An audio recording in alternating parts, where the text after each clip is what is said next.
Hi, and welcome to another Waterbury Hospital podcast.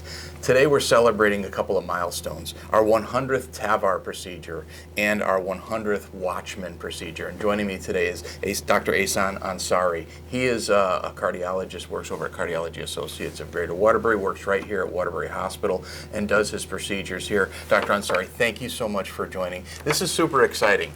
Tell me about what TAVR is. We've done 100 of them. We have a beautiful surgical suite that we do it in. Tell me what TAVR is. Yeah, my pleasure. Thanks for having me here. So TAVR is basically replacement of the aortic valve without opening the heart. So usually this is performed through the groin in patients that they are not a candidate for surgery and they're high risk for surgery due to mortality and morbidity. It's a relatively simple procedure, actually. We have done more than 100 cases now at Waterbury Hospital that we started a few years ago. And this procedure is done in the cath lab. As like you said, we have a brand new cath lab that is very sophisticated and state of the art. This procedure is done, like I said, through the groin. The patient is, most of the time, they're semi-awake. Mm-hmm. In the beginning, when we start the procedure, we used to do this under general anesthesia. Yeah. But now the patients are semi-awake. We give them a twilight just to be comfortable during the procedure. In general, it takes about an hour or so to perform this. And at the end of the procedure, the new valve is placed on the top of the old valve. And the patients are usually staying home for one night and home the next day and back to their routine activities within a week or so. So you say it's a relatively simple procedure, but it is a big deal, right? It's obviously an invasive procedure anytime when you go and poke the heart, yeah. Especially a valve this. 20 years ago, this was something that we even we were dreaming about it. Yeah. And then when the first procedure was done, and everybody was shocked about it. Wow, how come you do this procedure in a moving heart? And so I remember very well from the first procedure that was done and until now, we made such a remarkable progress. Wow. We are almost in the 4th or 5th generation of the valves. And these valves are much more sophisticated, much durable, and last much longer. Actually, I was just at TCT last month, and we presented the data comparing TAVR to traditional surgery. Mm-hmm. 7-year data shows that these valves are as good as the surgical valve up to 7 years. And hopefully by the end of next year, we're going to present the 10-year data to see how is comparing the two valves. What a great thing for the people of Greater Waterbury to have. Before this was available, before we were doing it, where would these patients have to go? Well, anecdotally, I can give you a lot of examples, but folks with bad lungs, for example, that they were not candidate for surgery and they had a very bad aortic valve. And I'm going to come back to the aortic valve in a second. If we have not done surgery for these patients, they would have not lived more than 5 to 6 months before we had this procedure in folks when they were not a candidate for surgery. Yeah. And I can give you an example of patients that they came in, we couldn't do anything, and unfortunately they passed. So aortic valve is the main valve, is a check valve, mm-hmm. Is the valve that connects the heart with the rest of the body.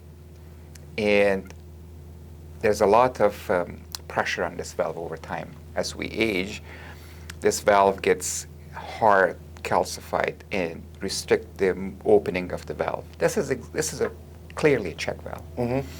So when the valve gets too hard and calcified and narrowed, smaller lumen, then this will affect the pumping of the heart. Right. But not only the pumping of the heart, but also once the patients develop symptoms of heart failure or fainting or symptoms of chest pain, if you don't fix the valve, their survival will be limited. So it's a very important valve, actually. Some of the data shows that someone who has severe aortic valve stenosis, and if you don't fix the valve, their prognosis is similar to someone who has lung cancer with brain metastases in terms of survival. So, So for those folks that obviously they're not a candidate for traditional surgery, this is a life-saving procedure. Right, right. And thankfully, because of the data that was published just recently and because of our experience, and we have new valves and so forth, the FDA initially approved this valve for people that they were not a candidate for surgery. You know, like the COPD patients I told you earlier. Then as we progressed over time, the FDA approved this for folks that they were in between. They could go either way. Right. And a few years ago, actually, the FDA said the data is so good and promising, why don't we approve this valve for everybody? Wow. Now this valve is approved for everyone. You know, the youngest person we have done the valve here at Waterbury was 58, if I'm not mistaken. And ideally, this patient should have done surgery, but the patient requested to have done it in a non-invasive way, a little bit less invasive way, I should say. Yeah. And so you can tell, and the oldest person we have done the valve was 96 years old. Really? Wow. And they are both my patients, actually. And the 96 years old couldn't walk from here to the door. Now she is enjoying a fantastic life. Isn't that great? Yeah. Wow. How fulfilling that must be for you to be able to see that. Well, I think, you know, if you make someone walk and feel better and not to wake up in the middle of the night gasping for air, Yeah. that's an amazing achievement, accomplishment. That has to be. So I want to switch gears and talk a little bit about, we've also done 100 Watchman procedures. Correct. And tell me about Watchman and what that is. Okay, so we're switching totally from one side of the structural heart to the other side of the structural heart. So Watchman is a device that is like an umbrella, and that is designed to close there's a small tiny structure in the back of the left side of the heart. It's called the atrium of the heart. It's called appendage of the heart. And usually folks, when they have irregular heartbeat or atrial fibrillation, because of the space is very limited and is a small space, and usually the atrium, which is the upper chamber of the heart, is a little bit dilated, the blood doesn't wash out or circulate properly through that space. So when the blood stagnates, obviously form a clot. And that clot potentially could move to the brain and could potentially cause a stroke. Right. Not necessarily in the brain, but could go anywhere in the body, can cause a blockage in a small tiny vessel and cause damage to that specific organ. If it goes to the brain, obviously it's called a stroke. And I've seen this in the kidneys and other organs too. So to prevent that, we have two options. Either you have to take blood thinner or you have to do this procedure. And blood thinners presents its own risks, right? In the blood thinners, obviously the old fashion was the Coumadin. You have to go to the blood testing every 2 weeks or every week. Make sure you limit your fruits and vegetables and green vegetables and so forth, because it works on the vitamin K. And the numbers can go up and down, and if it's too high, obviously it's cause of bleeding. If it's too low, the blood is not thin and can cause a stroke. So an alternative to, and also folks, for example, that they're not able to walk, or for example, folks that they're prone to, bleeding, either they have a bleeding in the stomach or blood in the urine, or they're anemic, or they're falling because they walk with a walker, or they're very dizzy and unstable. So, and a stroke is not a good thing, actually. Stroke, is probably the worst thing that could happen to a human being, is to have a stroke and, be paralyzed and being in bed for the rest of their life. So the alternative was that if we cannot take this one, we can close the appendage. For a long time, we did the same thing like for the heart. Surgery, especially some people that they went for surgery and they needed surgery, the surgeon, they went ahead and excised the appendage and put a stitch or put a clip, closed the appendage, and that was fine, but unfortunately we don't have any data about this. But long story short, so Watchman is an alternative to blood thinner, and folks that they cannot take a blood thinner, or they're high risk of bleeding complication, or for other reasons that they're not a candidate for the blood thinning drugs. So this is also a relatively semi-invasive procedure like the TAVR. We go through the groin, And this time we go to the right side of the heart, not through the left side like TAVR. We go through the bloodstream. The TAVR, you go against the bloodstream. I got you. So you go to the right side of the heart, you make a small puncture in the heart between the two chambers of the heart and cross that right side to the left side of the heart. It's a very small, tiny puncture that we make, and usually that gets closed within a couple of months.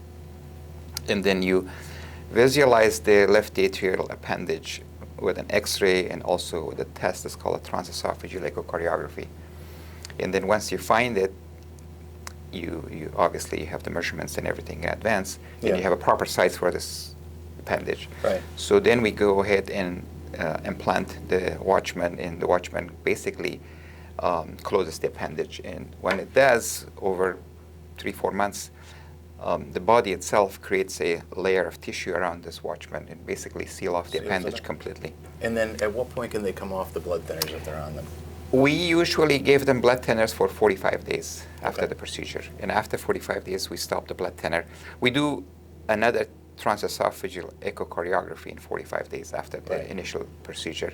And then once we see that the device is well seated and is somewhat, the new tissue is formed around the device and there's no leak around the device, there's no clot or anything, then we went ahead, we can go ahead and stop the blood thinner. And then they stay in aspirin and Plavix for 6 months, and after that they stay with an aspirin for lifelong. Isn't that something else? Yeah. No, actually, the data is very strong about it. In fact, actually, just like I said, like TCT last year made the Watchman, this coming year actually, made the Watchman one of the biggest devices of the 2025.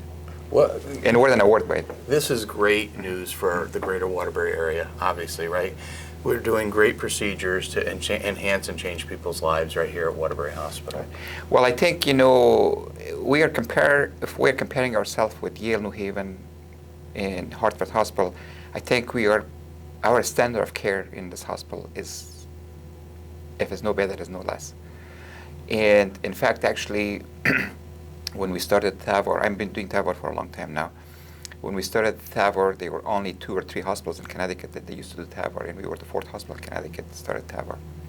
In the Watchman too, we are one of the pioneers in the area. We are the only hospital in the area actually that does these procedures.